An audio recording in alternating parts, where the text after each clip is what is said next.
it probably is. Well, anyway, g'day, mister. Howdy, missus. How are you? All as well. Yeah, I'm good too, thanks. How are you? I did say how are you. Uh, So, what's the topic? What's your topic? Wait, I think I just wanted to say about last week. So Oh, even yes. though it's not reflected on the channel, we had a week off last week of filming. Mm-hmm. Yeah, and that was cool. That was fine. And why was it? Were we just not feeling it, or Yeah. both of us? No, you. I think it was you actually. Oh, Lord. I think it was you that wasn't. No, feeling it last was week. you.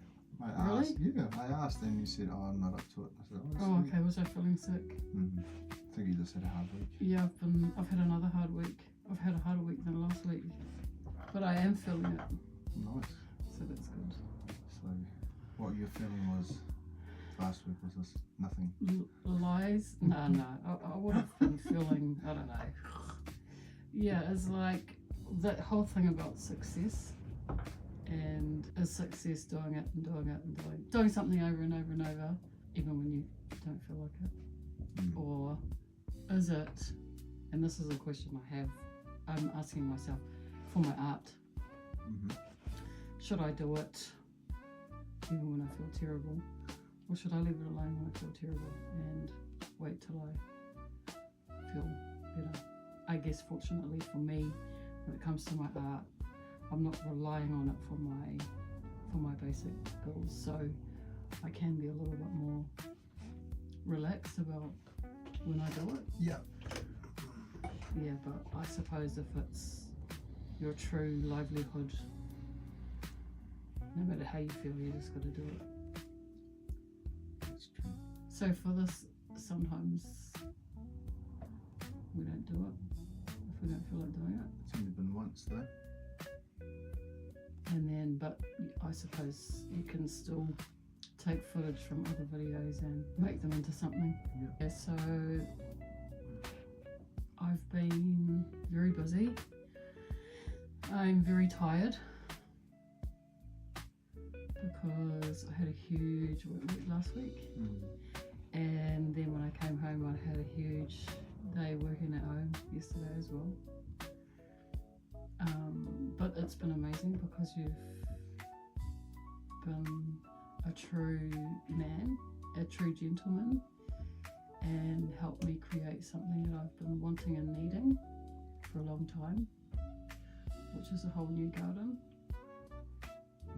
growing all my weaving material, which will only take probably about 4 years to get to the point where it's usable. But it's a start. It's a start. It's an amazing start. And I again was, I'm not sure of the word, but amazed at your strength, because the work was so hard what you had to do to create my new garden. And reminded again about how blessed and lucky I am to have you, and how, yeah, when a woman and a man that love and support each other work together towards something, it's a really beautiful thing. And I saw that again, working with you and watching you make something happen that I physically just could not have done on my own. So yeah, it made me feel lucky, blessed, and sort of relieved that I don't that I guess haven't been entirely ruined by the whole idea that, you know, women don't need men, and that we can do whatever we want all by ourselves. And you know, I just know 100% that I could not have done that by myself. And I suppose you could pay someone to do something like that, but I think it would have cost more than I could afford to have people come and do what you did, purely with strength, grit, and with love. Just perfectly in the way, you know, the way that I felt was best for my weaving material.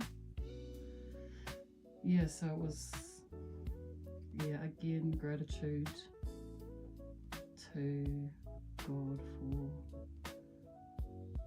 for the love that I have in my life, for the man I have in my life, and the ability to work together to create the things that we want to do. Doing that garden was very demanding because we got to a point and we sort of already knew that there was like tree roots, right?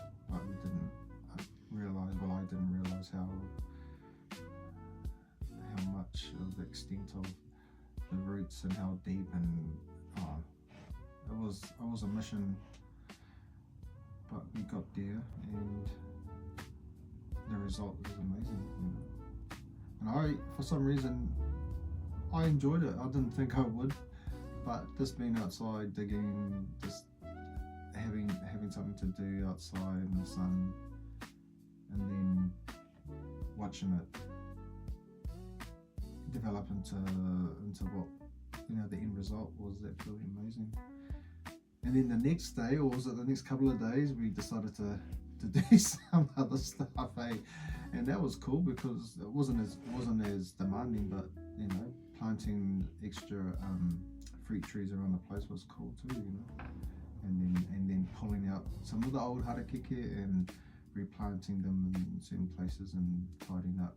Yeah, it was just, for me it was like going back to the islands and doing the maumanga, which is the mountains, you know, going up there and doing a lot of work, physical work, because I'm into that, you know.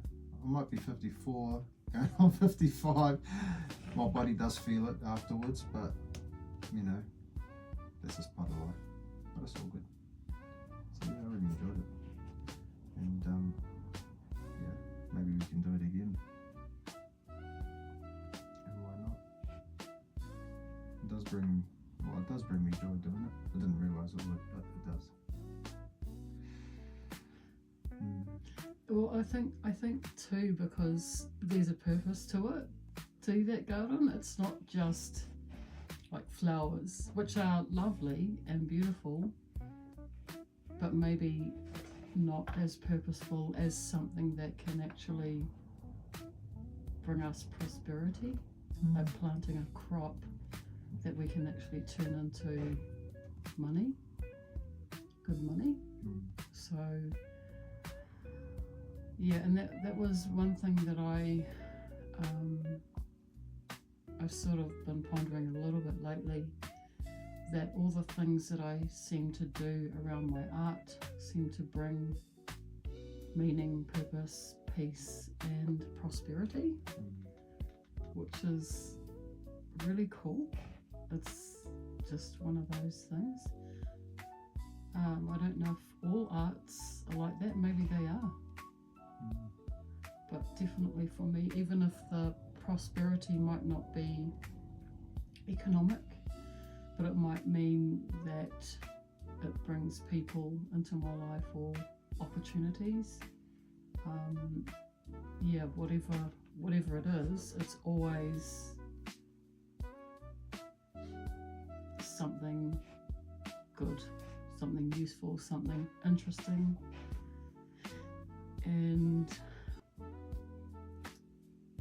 especially thinking about our age, you know, back to that, it's really nice to, you know, God willing, we can stay at this place for a while and see the benefits of having planted that big garden out.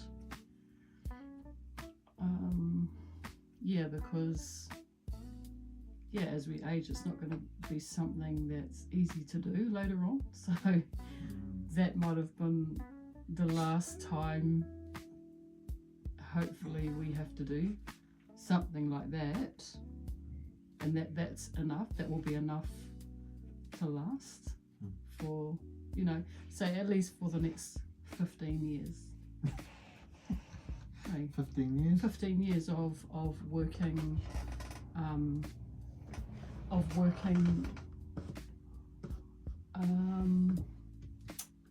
am I saying? Yeah, working before retirement. You know what I mean? Yeah. So, Well, is it 15, 10 years, isn't it? Oh, for you, not me. unless you crack it. I've got a good 15 plus years to go. I think I could go longer, as long as I maintain my well-being and stay healthy and try and keep fit in that. For me as well, with working, I don't see myself retiring at 65. I'd say you'll still have energy and mobility long after that. And the key thing is that, like you said, is well-being, staying relatively fit, mobile, and all of that good stuff. And see, that stuff that we were doing, so looking after it is enough to get outside, to stay going outside and looking after it as well. And then of course I extract and process my weaving materials out of it, so that's physically good for me as well. I know you did mention making it longer, the garden bed. Yeah. And we know that there's another set of roots there. Yes. Yeah. I was thinking about it. I'll have a look at it. Maybe later. Yeah, but it's always I'll definitely have a look at it and see if it's possible. Well, along those lines, one of the things that we discussed in my most recent Weavers meeting is that people from overseas that enjoy doing the art that we do, they can't get the materials that we grow easily here. So by having an abundance and an excess, we could actually be exporting. We could be sending that around the world to weavers. So that could be another little side hustle for us as well. So yeah, if we were, if we did do that, that's just a little possibility. Or I mean, definitely with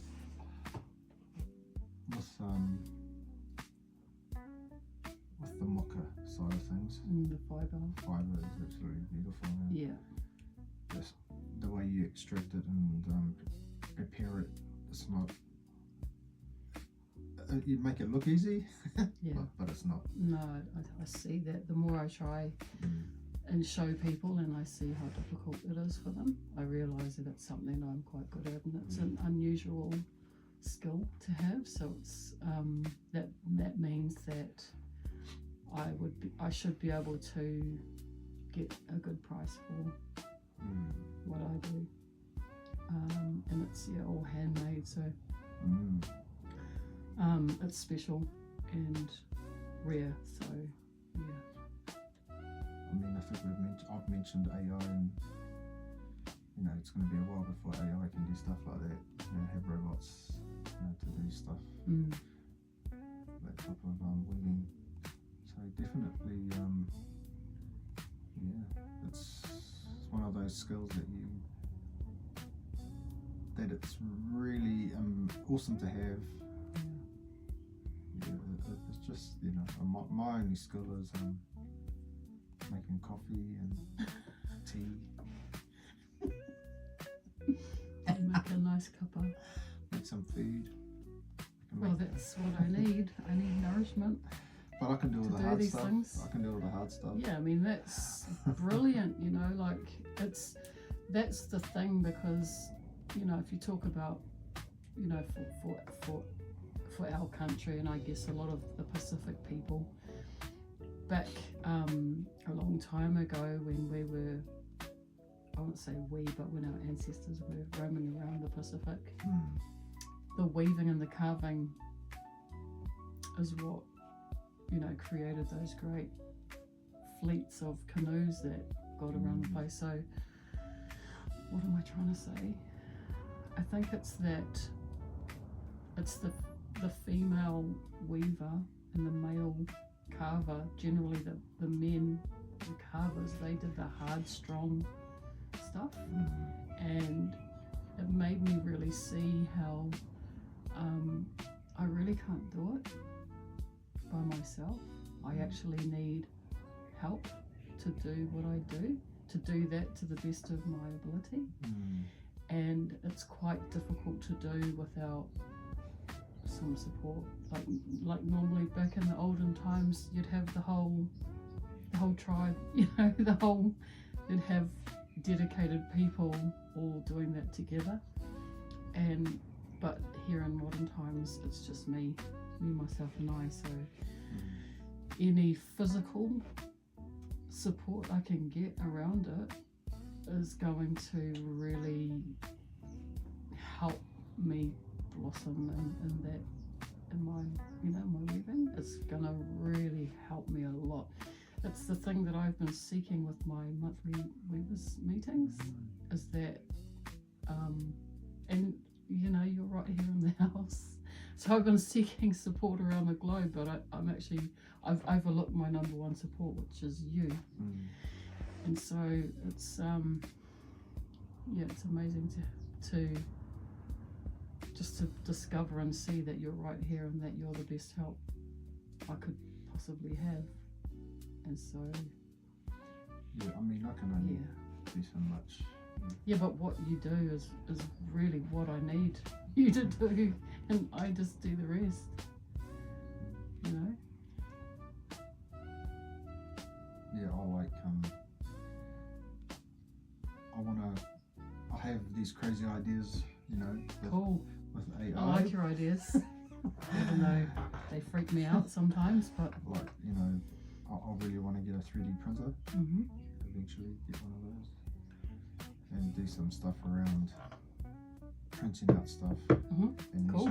using your mocha and stuff, lovely. you know, just to, and beautiful. For anything else that we need to do. Just that's one thing, and just the future that I see is quite a lot of technology based, you know? And but with what you have, you know, with the weaving, which is it's not going to go away for a long time. Well, I think, and some other artists are saying, which is what I do, there is a sense in me that because of AI, what we have will be even more special. Because what AI does, and what a lot of artists are noticing, is that AI makes things perfect. Okay. But we like to see the flaws where you know, humans have gone through the trouble of learning something and working hard at something and then producing something beautiful. And at this point, AI, what it's making is too perfect. Yeah, I like perfect. Yeah. I'm that person who relishes in an ideal world, like Star Trek. Yeah. You know, there's some type of utopian society. That's all a mess too. What I see with the future and how I'd like it to be. But so when you're talking about perfection, yeah, I do like how AI can do things right. You know. Right. Well. How come nothing in nature is right, perfect, which is what God made? Well, you gotta get with the times. Hey, I'm totally, when it comes to that type of stuff, I'm different. My views are different to your views, which is fine. No, it's not. Oh, well, too bad then. Hey. Yeah, but anyway, Mhm. yeah, so fortunately the rest of the world doesn't hold your views, and Not all. fortunately a lot of people that like art like art made by human hands,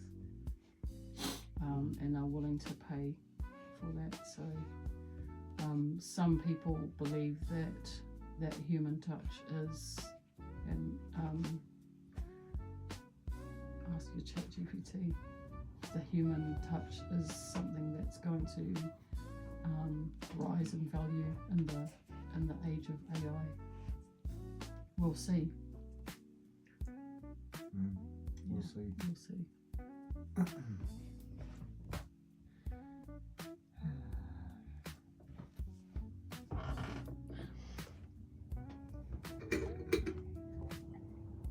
I don't think there's an AI that can make a cup of tea as good as you have. I don't know about that.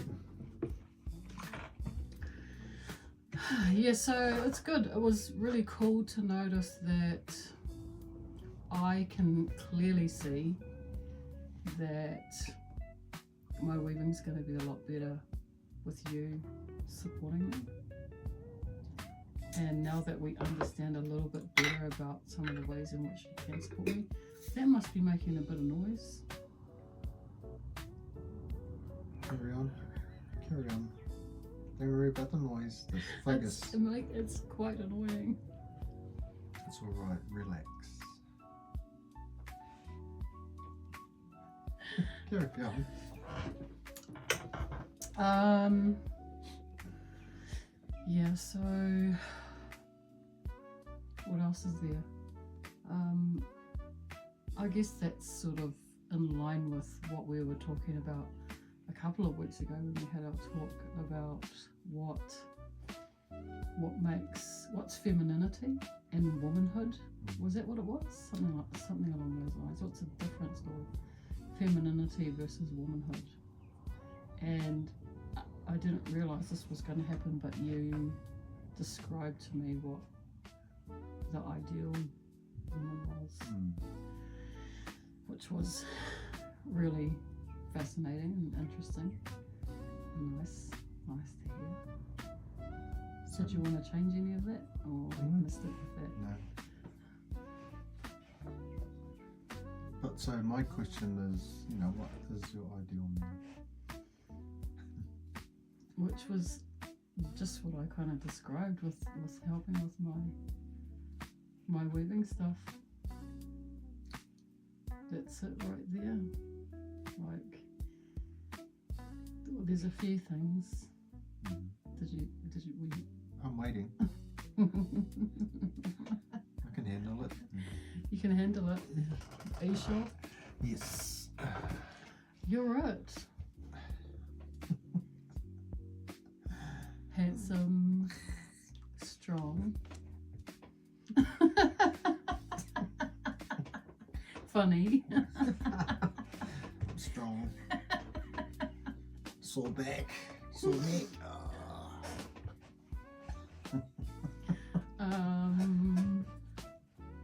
Yeah, so handsome, strong, funny. Those are really like, because your humour's just at the right time as well when I'm like really miserable and negative, and you make me laugh till I cry sometimes. It's amazing. It's also there's so many things, babe. One is like I've known you this time around for 11 years, and you've been so willing to listen to me for that whole time. You've let me rant and rave for 11 years, and you've just stayed you. And it's really funny because I used to think that all your ideas were so like caveman, archaic, old-fashioned. Like, I remember when I first met you and you were saying you like Trump, and I was just totally disgusted. And I was really basically like woke and super left. And you willingly listened to everything, every idea I had, every point I brought up about things, and gave everything serious, thought. And I knew I was right about everything, but in fact I've discovered I was wrong, and that I totally agree with you now, with the everything that you used to talk about and acted and everything. Like, yeah, I've fully come all the way around back to you. Like, and I was so opposite of you, and so I really don't understand what that is, but it seems like it was something that God kind of set up, almost. It's like I came fully around to you, and you've just been the same the whole time, but I've done a whole upside down, roundabout, inside out change. And I feel safe, protected, loved, and like I've been home the whole time, but it's taken me this whole time to, I don't know, just become how I'm supposed to be. And you've just been you. It's really hard to explain, hon. It's really hard to explain, but it's like I understand. I've seen you change. It's funny, like you said in the beginning. I did really gravitate to your point of view when we first met. I did. When it came to the children, or it came to life in general. But there are other parts of myself that I really believed, and we disagreed, and you really disagreed on some things about what I really believed and how I saw what life was. And I never ever pushed it. Like, I just told you, and you knew who I was, and that was it.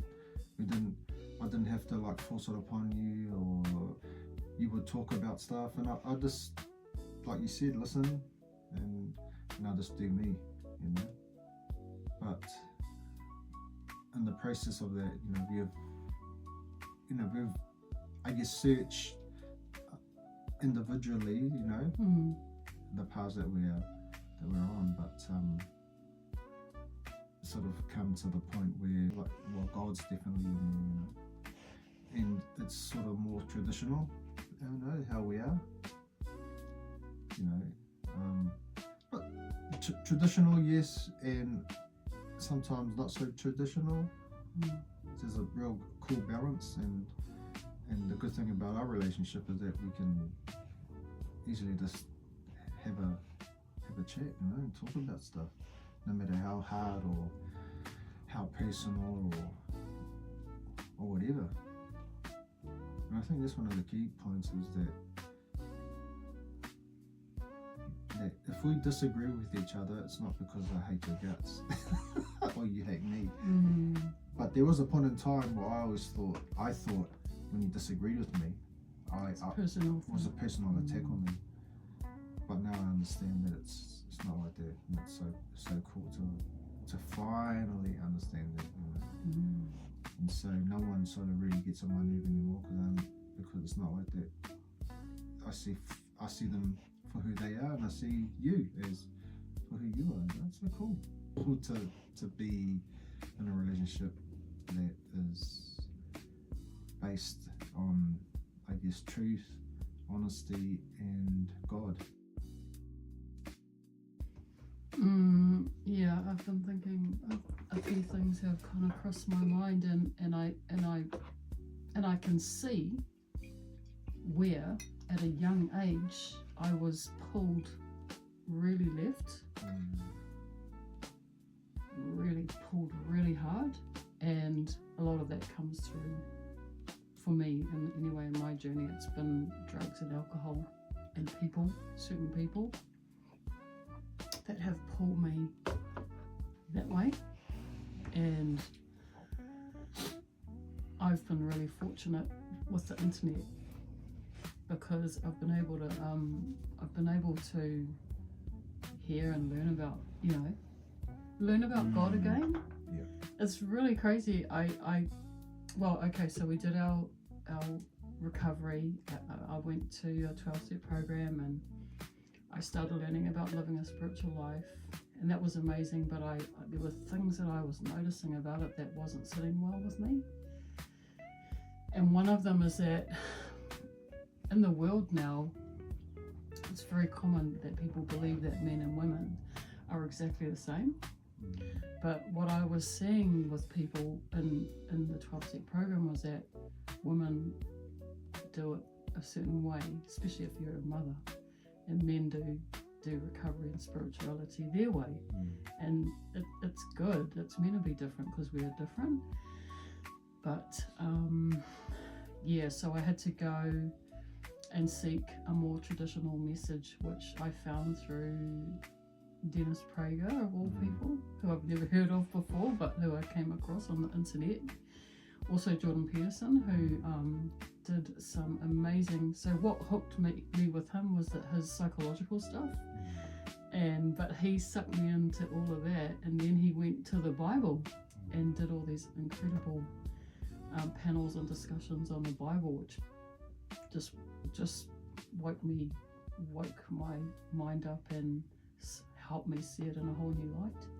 And then your mate, who I used to see that you watch, I couldn't stand him, and who I now watch every single day, and especially on Sundays or Mondays here,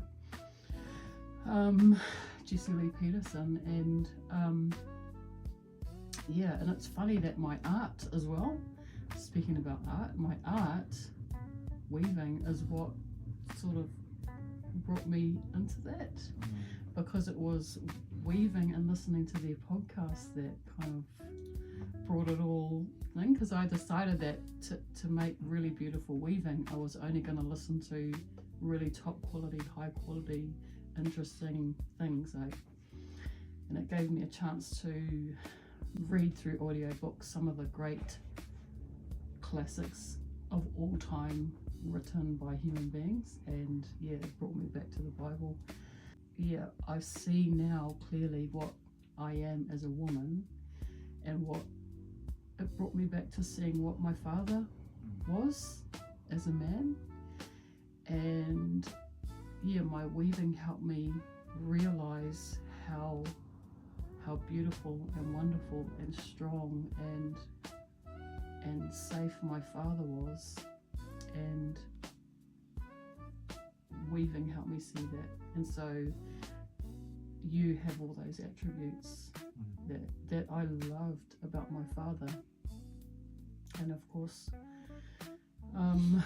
when my son said Mum is God everyone's dad, everything clicked into place for me. And so for me, it's being a woman is to be protected and nurtured by a strong, peaceful, but capable man,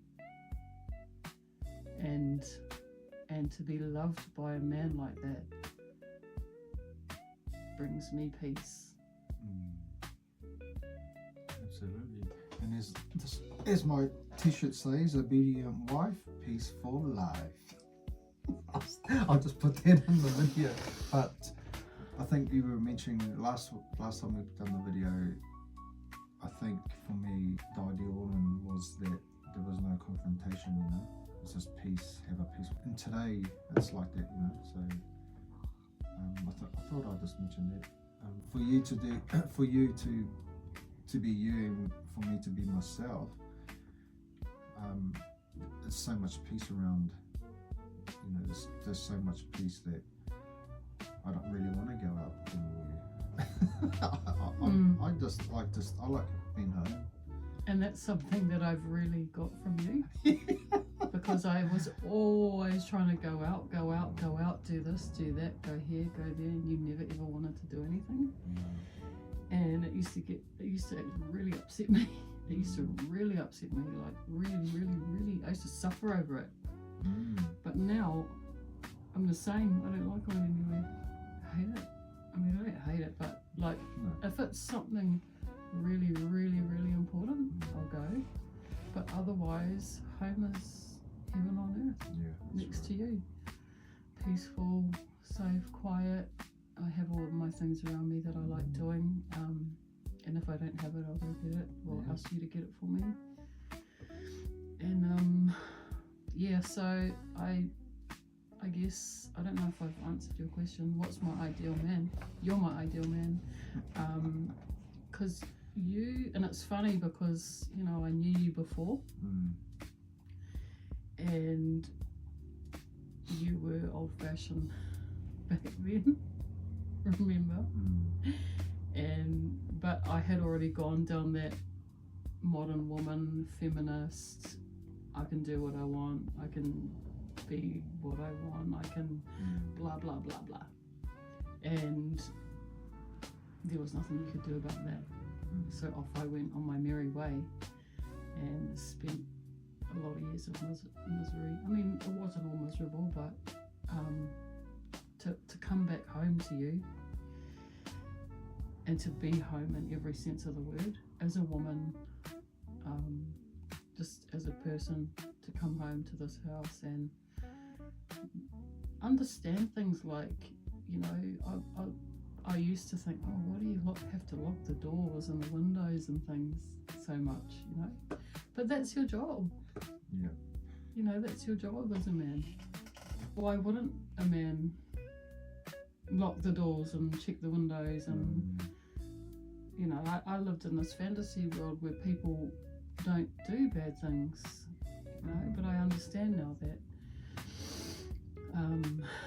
they knew in the ancient times that the heart of man is evil and that people do bad things. So, you know, in modern times we've got this weird idea that everyone's nice. It's not true. You did mention about you know, men and women being equal. Yeah. You know how a lot of that's around these days, you know, and I'm so glad that you don't see it that way. But I almost fell into that same trap, you know, like hearing it all the time. Oh yeah, we're all equal, and then it's like, oh yeah, maybe the women are equal, but it's getting really equal in that we all deserve,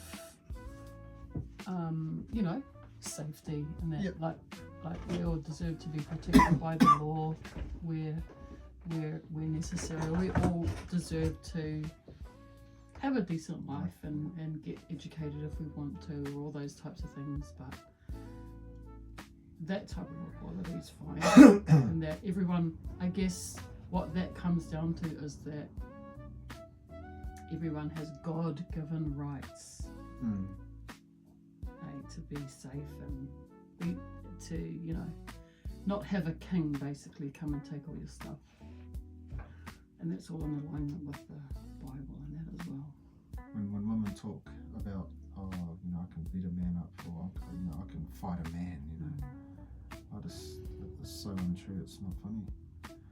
And I've seen it all over on the internet lately, and it's happened to some people who are women. They thought they can have a fight with a man, and then they find out what a man is, you know. They have to learn the hard way, and then all of a sudden it's a man beating a woman up, you know. It's a man's fault because he shouldn't have hit her back, or you have to turn the other cheek, you know. For me, that's you got to defend yourself, and if someone's hitting you with their fist, you got to do something. You know, it's a crazy world where women believe they can they can fight, they can hit a man and not get hit back. You know, Crazy. it's absolutely nuts. And It's not something I've done. no, you've never done that, which has been great. I've always been the violent one, really. I think I tried to hit my kids a few times, Oh, but once they got to a certain age, it just wasn't possible anymore. yeah. They just would be like, oh, whatever, old lady, you're weak. They showed me how weak I was pretty quickly. Yeah, so I gave up. But yeah, I love that question. What's your ideal woman or your ideal man? For me, it's, well, you're it. I mean, I can't really explain it, but everything you do is right for me. It's so funny you say that, and I think every man's like me. But when I think about the people I know and I see their lives, yeah, you're right. It's totally different. I'm not like those other men that I know. You know, like how they behave or the way they interact with their partner or with their girlfriend. Relationships are totally different.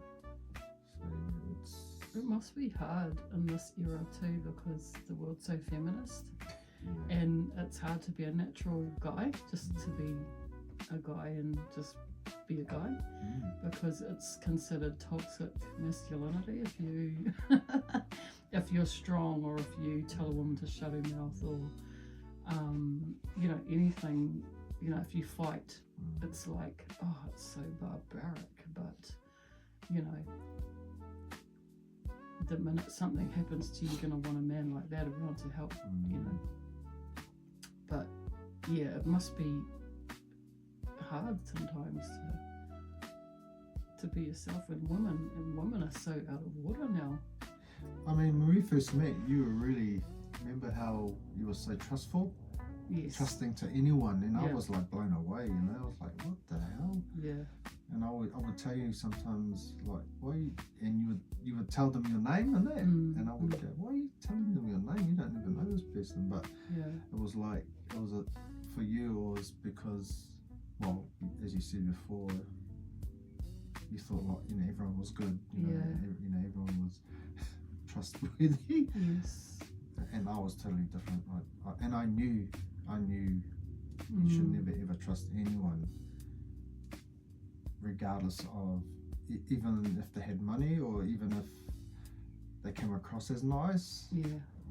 No one's nice. And it's funny too, because we've both seen, like, right up until recently, how people are.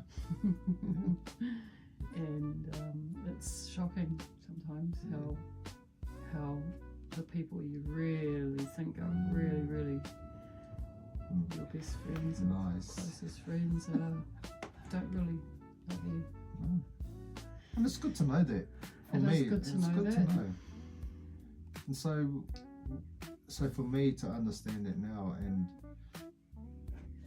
it just makes life a lot easier, and I can just not have to worry about anyone. All I have to worry about is you, really.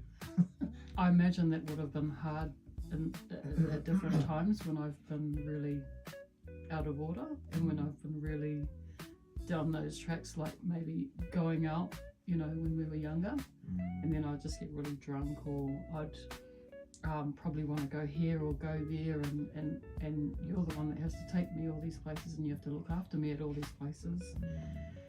That must have been really horrible. I can only imagine now.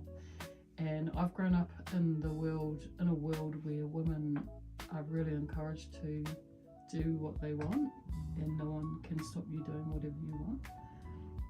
And it's so, like, I've come so far backwards now. Like, I think pubs shouldn't have women in them. There's things that I see now that cause so much trouble in the world. There's places that men should just be able to have by themselves without women in there. I actually truly believe that. And the sad thing too is that because women have wanted to go into all the men's places, the men have had to, like, step right back and let them come in. Yeah. all the women's places, women don't even know what to do in women's places. Women don't even know how to be women properly anymore. They want to change their gender and stuff now. You know, like the most basic thing, becoming a mother, you know, becoming a wife. Women don't know how to do that anymore. And so the world's falling apart actually, because women aren't mothers anymore. And yeah, that's kind of scary. But you know, people worry about it. But that's how out of order women are now. They all trying to be men, getting careers and educated and all of that, and they're not good at it. A lot of them. Yeah. You want to be a man. Totally, eh? Yeah, Totally. I'm so grateful and blessed that I became a mother. bring back the good old days, you know, as they say. Women don't know what they're missing out on. They think that becoming a man and becoming a career person is the be all and end all of life. They don't even understand what becoming a mother can do for you and to you, and how that continue into the most amazing person you never knew you could be.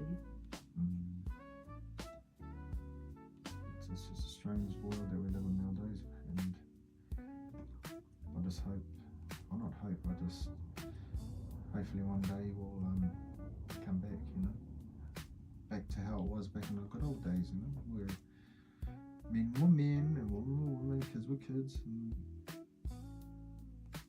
there was no competition, eh? That's one thing, you know, with women and men nowadays. I mean, a lot of women want to compete with men, and they'll do anything to try and compete with a man. Even, yeah, do anything. Even try and become a man with hormonal stuff.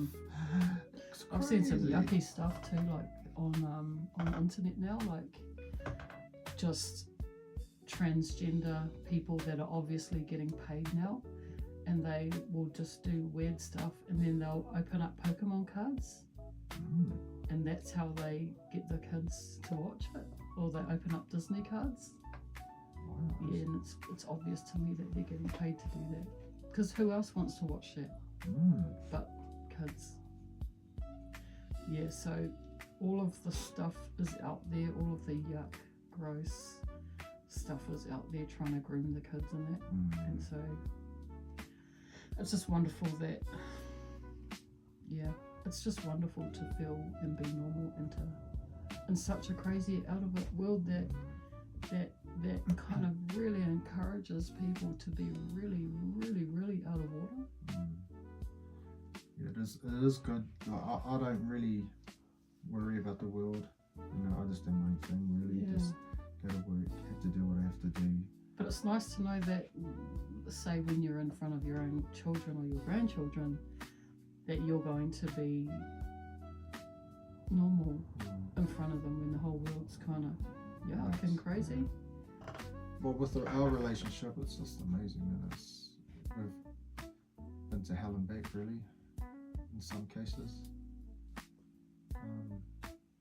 and not while being together either, you know.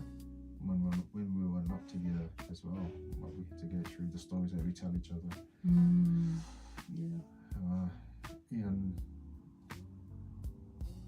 parts of my life growing up was pretty hard, hectic,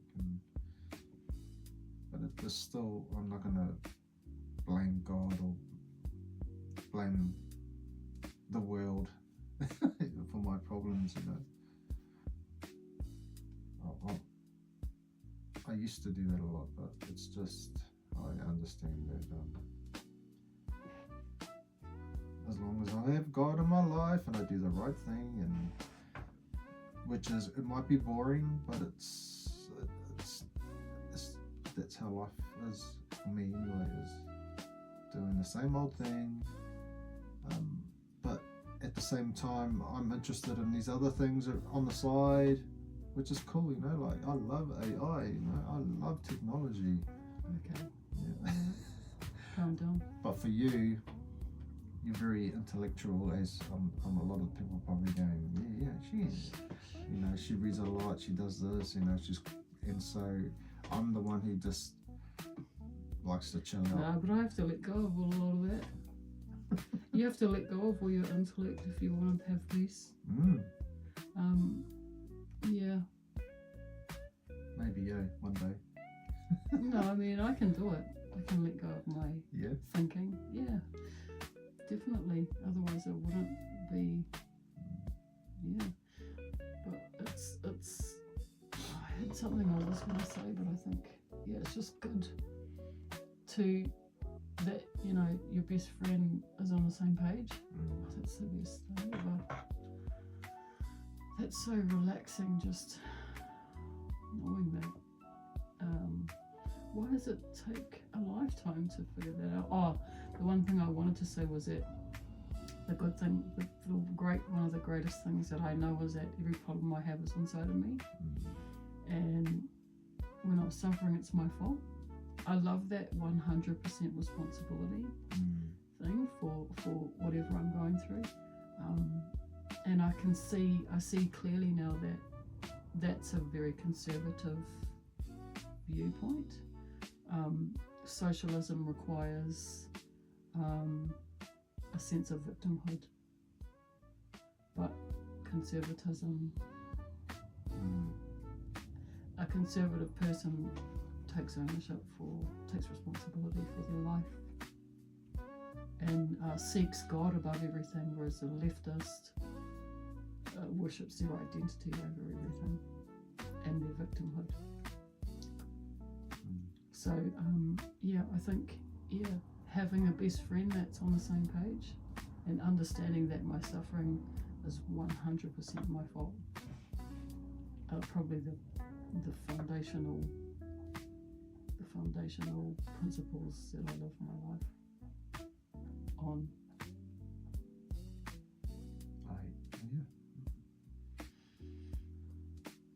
So when you're disturbed, it's your disturbance, not anyone else's. Yeah, I love it. And it's funny when I see it happening around me, everyone's freaking out about something, or everyone's upset about work or upset about this, Politics even. Yeah, it's just like, oh well. People get so emotionally attached to stupid shit that's happening around the world. Political party. Yeah, anything. Even if you're left or even if you're right, exactly. It doesn't matter. It's just like, wow, just chill out, relax, Just today, just live for today. And do what's right. And I tell you what, the rest of your life will be amazing. Yeah.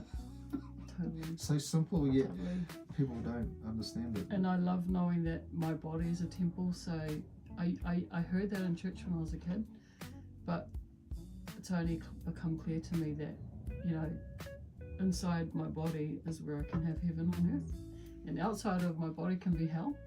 Like all day, every day, I could be walking through hell all day. But on the inside of my body, I can have heaven on earth if I want. 100%. Yeah, and I love knowing that. It's up to me. It's inside me. It's not outside. Thanks to Jessie. Nice. Yeah, and I see that's like most Christian churches. I think, I don't know, I shouldn't say most, but I definitely remember hearing that when I was a child in church, but I didn't really know what it meant. I think what I thought it meant was that, and I think this is true, if it's a temple, you should treat it well. You shouldn't put rubbish into it and toxic things, and you should treat it well. But I didn't understand how much more there was to that statement, your body's a temple. Yeah. What's right? Nice. Yeah. Which is so simple. I love it. All right then. Okay, mister. Okay, Mrs. Thanks for the chat. Amazing. Yeah, peace out. Peace. Bye. Tō whāsoi fua. Bye.